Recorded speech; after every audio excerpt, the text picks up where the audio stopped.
जी अस्सलाम वालेकुम रहमतुल्लाहि व बरकातहू। जी नाज़रीन मोहतरम, आज हम हाज़िर हुए हैं आपके साथ एक नई अहम अपडेट के साथ, बल्कि इस तरह कहते हैं कि एक बहुत ही अहम खुशखबरी के साथ।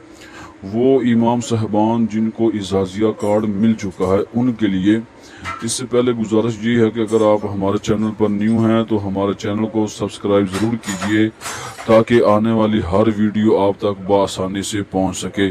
और कमेंट भी ज़रूर कीजिए, ताकि आपका कोई भी किसी किस्म का मसला हो तो हम उसका जितनी भी कोशिश करने के बाद आप इंशाल्लाह अच्छी रहनुमाई आपको करेंगे।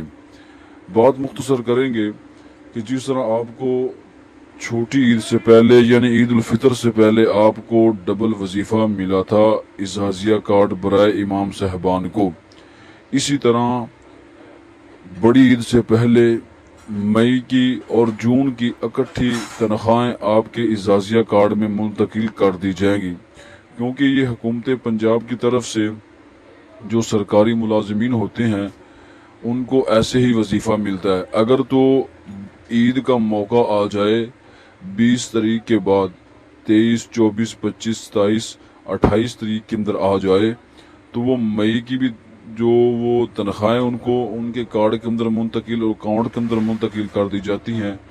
और इसी तरह जो आने वाला महीना है, यानी कि अगर मई के अंदर 27, 28 को ईद होगी, तो इसी तरह जून की जो है वो आपका वजीफ़ा आपकी अकाउंट में मुंतकिल कर दिया जाएगा। आप इंतज़ार कीजिए।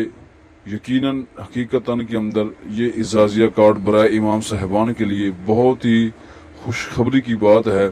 तो बात ये है कि आपको जो आपके सामने बात शेयर की जाती है, वीडियो शेयर की जाती है, वो वीडियो हकीकत पर मबनी होती है, उसके अंदर कोई झूठ नहीं होता। तो वो तस्दीक करने के बाद, मुकम्मल मालूमात लेने के बाद आप तक ये बात पहुंचाई जाती है।